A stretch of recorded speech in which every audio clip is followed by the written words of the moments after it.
তৃণমূলের অভ্যন্তরে সাংসদ কল্যাণ ব্যানার্জি ও মহুয়া মৈত্রর মধ্যে সম্পর্ক ঠিক কেমন তা কার্যত সকলেরই জানা। অতীতে বিষয়টা নিয়ে বিভিন্ন সময় রাজনৈতিক মহলে তোলপাড় ওপরে গিয়েছে। এবার ফের সেই ইস্যুতে নতুন করে চর্চা শুরু। এক সাক্ষাৎকারে সঞ্চালিকার প্রশ্নের উত্তরে মহুয়া কার্যত বলেন, শুয়োরের সঙ্গে কুস্তিতে নামবো না। আর সেই মন্তব্য ঘিরেই শুরু হয়েছে চর্চা। সঞ্চালিকা মহুয়াকে প্রশ্ন করেন, এই প্রথমবার নয় যে কল্যাণ ব্যানার্জি আপনাকে নিয়ে মন্তব্য করছেন। তিনি বারবার করেছেন। 2024 লোকসভা নির্বাচনের সময়ও বিপক্ষে থাকা বামপন্থী মহিলা প্রার্থীর বিরুদ্ধে প্রচার চালিয়েছিলেন তিনি, যেখানে ক্রমাগত ওই প্রার্থীর চরিত্র নিয়ে প্রশ্ন তোলা হয়েছিল। আপনারা একই রাজনৈতিক দলে আছেন, বিষয়টা কেমন? এর উত্তরে মহুয়া বলেন, আপনি শুয়োরের সঙ্গে কুস্তি করতে পারবেন না, কারণ শুয়োর এটা পছন্দ করে, কিন্তু আপনি নোংরা হয়ে যাবেন। এই বিষয়টির প্রতি আমার দৃষ্টিভঙ্গিও সেটাই। তবে আমি বলতে পারি, ভীষণ নারী বিদ্বেষী এবং হতাশাগ্রস্ত মানুষ ভারতে আছে, আর সংসদে তাদের প্রতিনিধিত্ব আছে। সব দলেই এমনটা আছে। এবার শোনাই কি বললেন মহুয়া মৈত্র, শুনুন। Kalyan Banerjee, and it's not the first time he's gone after you. He has gone after you repeatedly. He himself ran a campaign, 2024 elections. I was there. I remember interviewing you, and then I went to his constituency. He ran a deeply problematic campaign against the girl who was standing from the left, which constantly character assassinated that girl. And you guys are all in the same political outfit. How does it really work?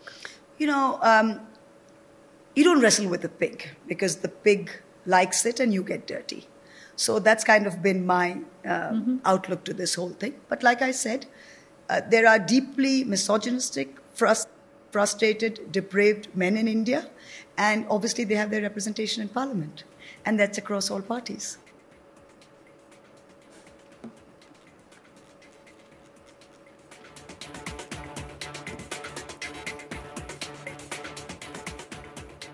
উল্লেখ্য, কিছুদিন আগে কল্যাণ ব্যানার্জি বলেন তিনি সব নারীকে সম্মান করেন, শুধুমাত্র মহুয়া মৈত্রকে ঘৃণা করেন। কল্যাণ জানান তিনি নারী বিদ্বেষী নন, তিনি নারীদের জন্য সব থেকে বেশি কথা বলেন। আর মহুয়া মৈত্র এতটাই নারী বিদ্বেষী যে তিনি কৃষ্ণনগর লোকসভা কেন্দ্রে কোনো ভালো মহিলা কর্মীকে উঠতে দেন না। এরপরই কল্যাণ জানান তিনি নারীদের শ্রদ্ধা করেন এবং সম্মান করেন, এটা সারা বাংলা জানে। তিনি খালি একটি নারীকেই ঘৃণা করেন, তিনি মহুয়া মৈত্র। কল্যাণ আরও বলেন, 2011 সালে এক বর্ষীয়ান মহিলা সাংসদের লোকসভার অন্তর্গত একটা বিধানসভায় মুখ্যমন্ত্রী মহুয়াকে প্রার্থী করতে চেয়েছিলেন, কিন্তু সেই মহিলা সাংসদ দিদিকে জানিয়ে দিয়েছিলেন তিনি মহুয়ার দায়িত্ব নিতে পারবেন না। কল্যাণ ব্যানার্জি আরও বলেন, উপনির্বাচনের প্রচারের জন্য তাকে কালীগঞ্জে যেতে বলেছিলেন স্বয়ং মুখ্যমন্ত্রী, কিন্তু সেখানে বাধা দেন মহুয়া। শ্রীরামপুরের সাংসদদের কথায়, কালীগঞ্জের উপনির্বাচনে দিদি আমাকে প্রচারে যেতে বলেছিলেন, কিন্তু তিনি আইপ্যাককে বলে আমার যাওয়া আটকে দেন। শুনুন কি বললেন কল্যাণ ব্যানার্জি, শুনুন। ও বলেছে তো আমি নারী বিদ্বেষী, তাই তো টুইটটা মহুয়া মৈত্র। আমার প্রথম প্রশ্ন হচ্ছে, উনি 1.5 মাসের হনিমুন করে কি এসে ফিরেছেন ভারতবর্ষে? আর ভারতবর্ষে ফিরে এসেই কি পিছনে লাগা আরম্ভ করে দিয়েছেন? নারী বিদ্বেষী আমি নই, আমি নারীদের জন্য সবচেয়ে বেশি কথা বলি। আর মহুয়া মৈত্র এতটাই নারী বিদ্বেষী যে কৃষ্ণনগর পার্লামেন্টে কোনো মহিলা কর্মী, ভালো নেত্রী যারা, তাদেরকে উঠতে দেয় না। আপনি আমাকে নারী বিদ্বেষী বলছেন? 40 বছরের বিয়ে ভাঙিয়ে সেই বউকে রেখে দিয়ে তারপর আপনি এসে আরেকটা বিয়ে করলেন। তা কোন নারীর বুকে আপনি আঘাত মারলেন নিজের স্বার্থের জন্য? আর আমি নারী বিদ্বেষী? আমি জানি আপনাকে কিছু মহিলা সাপোর্ট করবে, আর সেই সমস্ত মহিলাদের ক্ষেত্রে যদি একই ঘটনা ঘটে, 30 বছর বিয়ের করার পর তার স্বামীরা যদি ছেড়ে চলে যায়, তখন তারা কি বলবে? আমি নারী বিদ্বেষী আর আপনি কি ভাবতে পারেন? 40 বছর বিয়ে হয়ে গেছে, ডিভোর্স করিয়ে সেই মহিলা কোথায় যাবে বলুন তো আমাকে? তার ছেলে পুলে আছে, she is a greedy lady.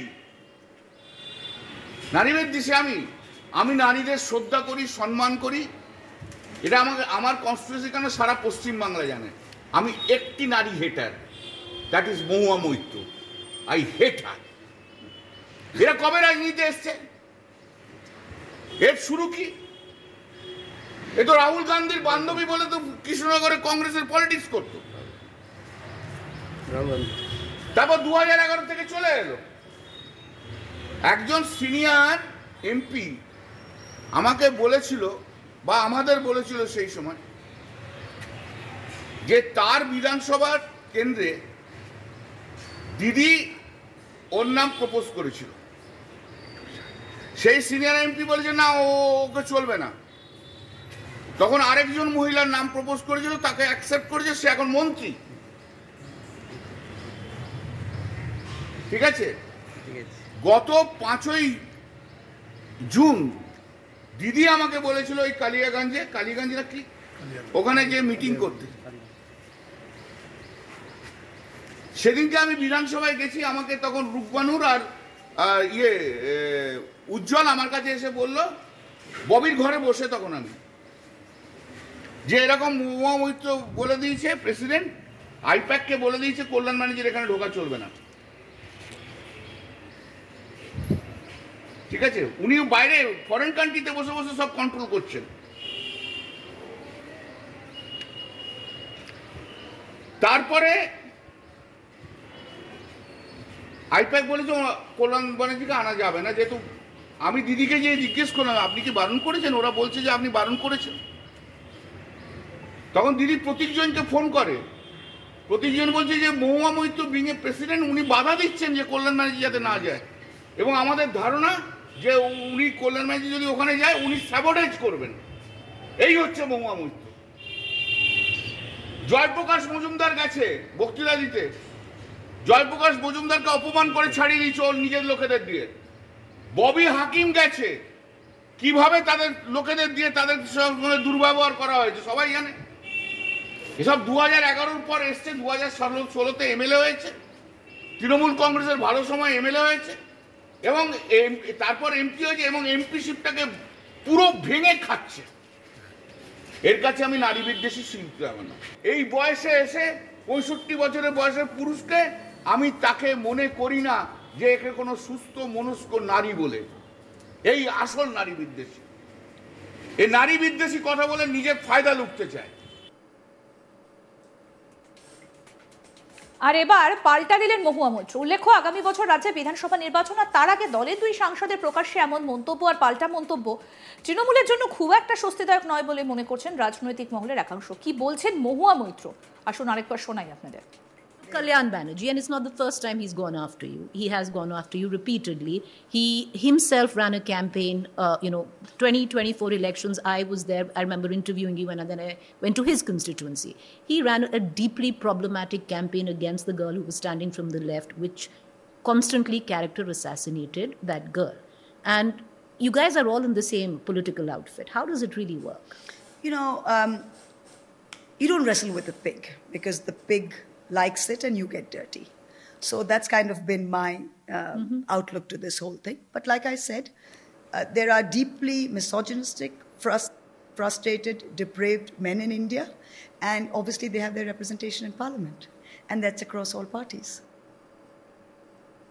আরো আপডেট পেতে দেখতে থাকুন আজ তাক বাংলা। সাবস্ক্রাইব করুন, নোটিফিকেশন পেতে বেল বাটন অপশন প্রেস করুন।